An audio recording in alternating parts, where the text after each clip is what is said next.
42 வயசான கண்ணன் அவரை பற்றி பார்க்க போகிறோம். பிரச்சனைக்கு மேலே பிரச்சனை அப்படின்னு தான் இவர் சொல்லவே செஞ்சுருக்கிறாரு. விஷயத்தை கூட நான் அழிச்சுக்கிட்டேன் அப்படிங்கிற மாதிரி சொல்லியிருந்தாரு. என்னதில் ஃபஸ்ட் டைம் தொட்டும்போது இன்றைக்கி ஒரு நாள் தான் அப்படின்னு நினச்சி தொட்டேன், ஆனால் லாஸ்ட் வரை இது என் கூட வரும் நான் எதிர்பார்க்கல அப்படிங்கிற மாதிரி கண்ணன் நம்மள்கிட்ட சொல்கிறாரு. சும்மா சுரண்டி பிடுங்கிட்டு போய் சீட்டு விளையாடுவார்.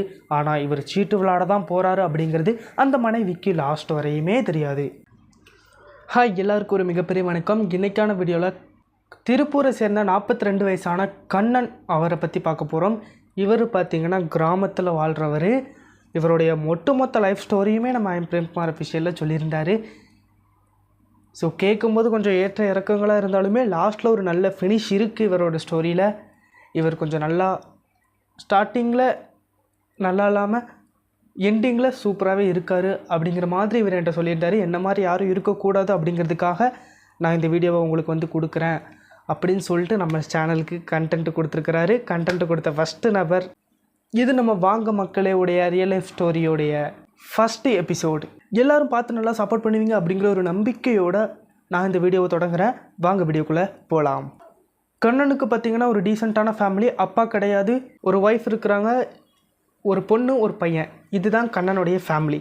இந்த ஃபேமிலி எப்படி உருவாச்சு, இதுக்குள்ளே என்ன பிரச்சனைலாம் இருந்துச்சு, அந்த பையனும் பொண்ணும் வளர்க்குறதுக்குள்ளே கண்ணன் என்ன பாடுபட்டார், இந்த மாதிரியான விஷயங்களெல்லாம் கண்ணன் நம்மக்கிட்ட ஷேர் பண்ணியிருக்கிறாரு. அதாவது பிரச்சனைக்கு மேலே பிரச்சனை அப்படின்னு தான் இவர் சொல்லவே செஞ்சுருக்கிறாரு. மேரேஜில் பிரச்சனை, லைஃப்பில் பிரச்சனை, பண பிரச்சனை, டீனேஜாக இருக்கும்போது பிரச்சனை, குழந்தைய வளர்க்குறதுல பிரச்சனை, கல்யாணத்தில் ஆரம்பித்து குழந்தை வளர்க்குறதுலேருந்து எல்லாமே கண்ணனுக்கு பிரச்சனையாக மட்டும்தான் இருந்திருக்குது. மனுஷங்களும் அந்தளவுக்கு உண்மையானவங்களா கண்ணனுக்கு கிடைக்கல. நோ மணி, எதுவுமே இல்லாமல் தான் கண்ணன் இருந்திருக்கிறாரு. இதோடு சேர்த்து கடன் தொல்லையுமே இவருக்கு இருந்திருக்குது. அப்புறம் கண்ணன் நானாக வந்து இருக்கிற சில விஷயத்தை கூட நான் அழிச்சுக்கிட்டேன் அப்படிங்கிற மாதிரி சொல்லியிருந்தார். என்னதுலான்னு பார்த்தீங்கன்னா பைக்கு, மொபைலு, கோல்டு, இப்படி சீர்வரிசை பொண்ணு வீட்டிலேருந்து வந்தது எல்லாத்தையுமே கண்ணன் அழிச்சிட்டேன் அப்படிங்கிற மாதிரி அவரே ஒத்துக்கிறாரு.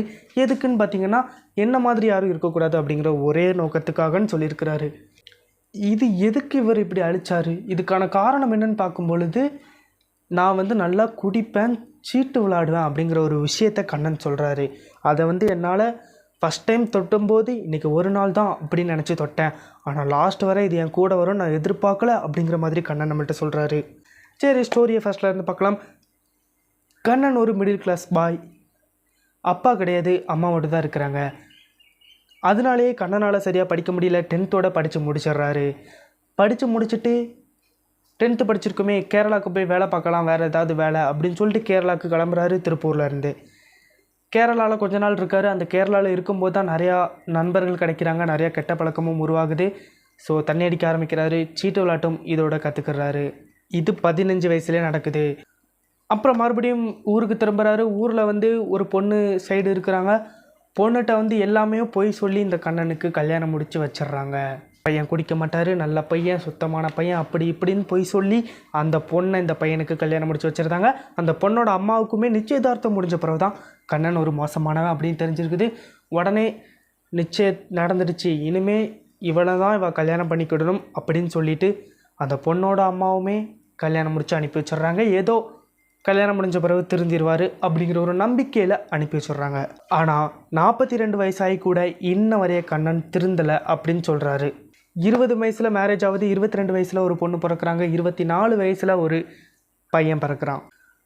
அவருக்கு வந்து தனியாக ஒரு வீடு கூட கிடையாது. கண்ணனுக்கு வீடு கூட இல்லாமல் ஃப்ரெண்டோட வீட்டில் இருக்கிறாரு. ஃப்ரெண்டு இவங்க எல்லோரும் சேர்ந்து இருக்கிறாங்க. கரண்ட்டு பில் மட்டும் நீ கட்டு, வாடகை நான் கொடுக்குறேன் அப்படிங்கிற மாதிரி சொல்லி 2 பேரும் ஒரே வீட்டில் வசிச்சுட்டு வராங்க. கண்ணனுக்கு சுத்தமாக பொறுப்பே இல்லை. பிள்ளைங்களை படிக்க வைக்கிறது எந்த செலவையும் கண்ணன் பார்க்க மாட்டார். அவங்களுடைய மனைவி தான் வேலைக்கு போய் அவ்வளோத்தையும் பார்த்துட்டு இருக்கிறாங்க. இந்த சமயத்தில் மனைவி போட்டுட்டு வந்த நகை, அப்புறம் சீர்வரிசை எல்லாத்தையுமே கண்ணன் கொஞ்சம் கொஞ்சமாக சுரண்டி பிடுங்கிட்டு போய் சீட்டு விளையாடுவார். ஆனால் இவர் சீட்டு விளையாட தான் போகிறாரு அப்படிங்கிறது அந்த மனைவிக்கு லாஸ்ட் வரையுமே தெரியாது. அப்புறம் பிள்ளைங்கள் படிக்க கடன் தான் அதிகமாகுதே தவிர வருமானம் உள்ளே வந்த மாதிரியே தெரியல. கடன் கூடிக்கிட்டே போயிட்டுருக்கு. அப்பவும் பார்த்திங்கன்னா கண்ணன் திருந்துற மாதிரி இல்லை, திருந்த மாட்டார். இதையெல்லாம் தாண்டி பொண்ணு வந்து காலேஜ் 2nd இயர் படிக்க ஆரம்பிக்கிறாங்க, பையன் காலேஜ் 1st இயர் படிக்க ஆரம்பிக்கிறான். இந்த நிலைமையில தான் கண்ணனுக்கு புரிய வருது, ஆஹா இனிமேலாவது நம்ம ஒழுங்காக இருக்கணும் அப்படின்னு கண்ணன் லேசாக யோசிக்கிறாரு. 42 வயசில் கிட்டத்தட்ட 40 வருஷத்தை வீணடிச்சிட்டாரு அப்படின்னு தான் சொல்லுவேன்.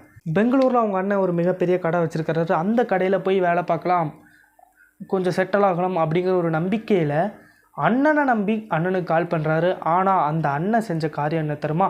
அண்ணன்னா அம்மாவோட அக்காவோட பையன், அதான் அண்ணன். ஆனால் அந்த அண்ணன் நான் உனக்கு வேலைக்கு ரெடி பண்ணிட்டு கூப்பிட்றேன்னு சொல்லி கட் பண்ண ஆள் இன்ன வரைய அவருக்கு ஃபோன் அடிக்கல. கிட்டத்தட்ட 3 மாதம் ஆச்சு அப்படிங்கிற மாதிரி சொல்கிறாரு. ஸோ சொந்தக்காரங்களை நம்பாதீங்க அப்படிங்கிற ஒரு பாயிண்ட்டையும் இங்கே சொல்கிறாரு. அப்புறம் ஃப்ரெண்டு மூலமாக ஒரு இடத்துல சென்னையில் வேலை கிடைக்குது. மாதம் 20,000 சம்பளம் அப்படிங்கிற ஒரு வீதத்தில் கண்ணன் வேலைக்கு போகிறாரு. அவர் செலவுக்கு 2,000 போக மீதி 18,000 வீட்டுக்கு அனுப்புகிறாரு. 18,000 வீட்டில் சேவ் ஆகுமான்னு கேட்டிங்கன்னா சத்தியமாக கிடையாது. ஏன்னா அவ்வளோக்கு இவ்வளோ கடன் இருக்குது. கடன்லாம் கொடுத்து போக மிச்சம் சாப்பாட்டுக்கும் எல்லாமே கஷ்டப்பட்டுக்கிட்டு தான் இருக்கிறாங்க இன்ன வரையுமே. கண்ணன் எதுக்கு ஊரை விட்டு போனார் அப்படின்னு பார்க்கும்போது தான் தெரியுது, கண்ணன் நல்லா உழைக்கிற ஆள் தான், நல்லா சம்பாதிக்கிறாரு. பட் சீட்டு விளாட்டு குடி அப்படிங்கிற ஒரு குழிக்குள்ளே அவ்வளோ காசுமே போய்கிட்டே இருந்திருக்குது. இதுவே கண்ணனுக்கு 42 வயசில் தான் தெரிய வருது, புரிய வருது. ஸோ அப்போ நம்ம இந்த இடத்த காலி பண்ணணும், இங்கே இருந்தால் நம்ம கண்டிப்பாக இவனுக்கு கூட சேர்ந்து கெட்டு தான் போக போகிறோம் அப்படின்னு கண்ணன் நினச்சி இப்போ 42 வயசில் வெளியில் ஒரு கடைக்கு போய் வேலை பார்த்துட்ருக்கிறாரு சென்னையில். அப்படி அவர் வேலை பார்க்க ஆரம்பித்து இதோட 5 மாதம் ஆகுது அப்படின்னு சொல்கிறாரு. 5 மாதமுமே தொடர்ந்து 18,000 வீட்டுக்கு அனுப்பிட்டு இருக்கிறதாகவும் சொல்கிறாரு. வீடும் இப்போ ஒரு நல்ல நிலைமையில திரும்பிட்டுருக்கு அப்படியும் சொல்கிறாரு. ஸோ இப்போ அந்த பையனுக்கு இருந்த டென்ஷனும் போயிடுச்சு. ஏன்னா பையன் கொஞ்சம் பெரிய பையனாயிட்டான், வீட்டுடைய கஷ்டங்கள்லாம் தெரிய ஆரம்பிக்குது. அவனுக்கும் தலைக்குள்ளே அவ்வளோ டென்ஷன் இருக்குது. ஏன்னா அப்பா குடிச்சிட்டு இருக்கிறாரு, படிக்க முடியலை அப்படிங்கிற ஒரு 1008 டென்ஷன், குடும்ப சூழ்நிலை இப்படி இருக்கிறதே அப்படிங்கிற ஒரு டென்ஷனும் அந்த பையனுக்கு இருந்திருக்குது. இந்த அப்பா அங்கே போனப்புறம் அந்த டென்ஷன் இல்லை. ஏன்னா அம்மாவை அடிக்க மாட்டாங்க யாரும், குடிச்சிட்டு யாரும் வீட்டுக்கு வர மாட்டாங்க, ஒரு சண்டை நடக்காது அப்படின்னு நினைக்கும் போது இந்த பையன் ஒரு கிளியர் மைண்ட் செட்டில் போயிட்டுருக்கிறான். ஸோ உங்களுக்கு பிரச்சனை மேலே பிரச்சனையாக வருதுன்னா உடனே இருக்கிற இடத்த மாற்றிடுங்க அப்படிங்கிற ஒரே பாயிண்ட்டை மட்டும் கண்ணன் லாஸ்ட்டில் என்கிட்ட சொல்கிறாரு. அப்புறம் சொந்தக்காரங்களை நம்பவே நம்பாதீங்க அப்படிங்கிற மாதிரியும் கண்ணன் சொல்கிறாரு. ஸோ நீங்களும் கண்ணனை மாதிரி இருங்க, எந்த சொந்தக்காரங்களை நம்பியும் இருக்காதீங்க. அந்த சொந்தக்காரர் கிட்டத்தட்ட 50 பேர்கிட்ட வேலை கொடுக்குற நிலமையில் இருக்கிறாரு. ஆனால் சொந்த தம்பிக்கு ஒரு வேலை கொடுக்க அவர் தயாராக இல்லை. இதுதான் உண்மையாகவும் இருந்துச்சு. நானும் நினச்சேன், சும்மா என்னடா சொந்தக்காரங்களை நம்பாதன்னு சொல்கிறாங்களே அப்படின்னு சொல்லிட்டு. ஆனால் உண்மையிலே சொந்தக்காரங்க நம்பக்கூடாது அப்படிங்கிறது கண்ணன் சொன்ன பிறகு தான் எனக்கே புரிய வந்துச்சு. ஸோ இந்த வீடியோ அவ்வளோதான். இந்த வீடியோ இதோட முடிச்சுக்கிறேன். இதே மாதிரி நிறைய வீடியோஸ் பார்க்கணுன்னா நம்ம சேனலை சப்ஸ்கிரைப் பண்ணி வச்சுக்கோங்க. இதே மாதிரி நிறைய கதைகளை தொடர்ந்து நான் உங்கள்கிட்ட கொண்டு வந்துக்கிட்டே இருப்பேன். நீங்கள் நம்ம கதையை, உங்கள் கதையை நம்ம சேனலில் பார்க்கணும் அப்படின்னு நினச்சிங்கனாலும் ஐஎம் பிரேம்குமார் அஃபீஷியல் அப்படிங்கிற ஒரு இன்ஸ்டாகிராம் ஐடி இருக்குது. அங்கே போய் நீங்கள் மெசேஜ் பண்ணிங்கன்னா கண்டிப்பாக நான் ரிப்ளை பண்ணுவேன். அந்த ஸ்டோரி நம்ம சேனலில் ஃபுல் ஸ்டோரியாக வரும். பாய்.